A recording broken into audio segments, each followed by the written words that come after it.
জীবন থেকে বলছি, হয়তো আমার, না হয় আপনার।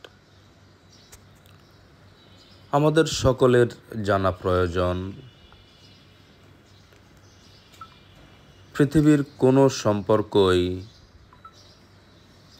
যোগাযোগ ছাড়া ভালো থাকে না। সম্পর্কে শারীরিক দূরত্ব কোনো বিষয় নয়, যদি সেই সম্পর্কে পরস্পরের সাথে নিয়ম করে যোগাযোগ রাখে, কথা বলে, সময় দেয় এবং মন থেকেই ভালোবাসে। যোগাযোগহীনতায় কোনো সম্পর্কই ভালো থাকতে পারে না। সম্পর্কে একে অপরকে ভালোবাসলে এমনিতেই ভালোবাসা যোগাযোগের পথ মসৃণ হয়। দিনের পর দিন কথা না বলা, দেখা না করা, অনিয়মে কোনো সম্পর্কই বেশি দিন টিকে থাকে না। আপনি যদি সম্পর্কের মানুষটার সাথে কথা না বলেন, তাকে না শোনেন, তাকে সময় না দেন, তবে সেই মানুষটার মনের অবস্থা কি করে বুঝবেন? সম্পর্কে নিয়মিত কথা না হলে সেখানে আদৌ ভালোবাসা আছে কি না তা নিয়ে যথেষ্ট সন্দেহ থেকে যায়।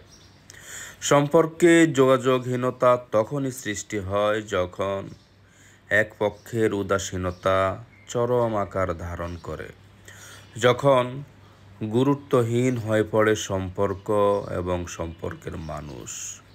পৃথিবীর সমস্ত ক্লান্তি নিয়ে, বিষণ্ণতা কিংবা হতাশা নিয়ে মানুষ তার ভালোবাসার মানুষটার সান্নিধ্যে থাকতে চায়। সামান্য শান্তির আশায় ভালোবাসার মানুষটার পাশে থাকতে চায়।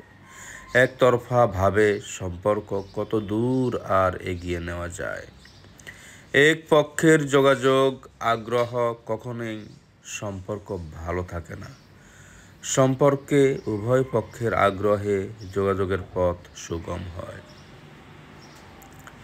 উভয় পক্ষের ভালোবাসা, মনের টান কিংবা আকুতি বাধ্য করে দুজনকে নিয়ে ব্যস্ত থাকতে।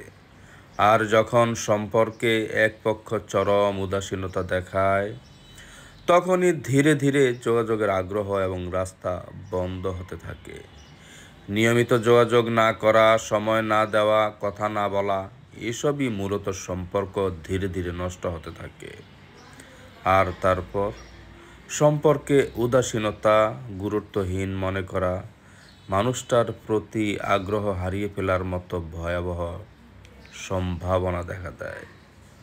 যে সত্যি ভালোবাসে, সম্পর্ক ভেঙে যাওয়ার ক্ষত বা যন্ত্রণা যে নিতে পারে না, সে কখনোই চায় না সামান্য কারণেই সম্পর্ক নষ্ট হোক। এটাই বাস্তব।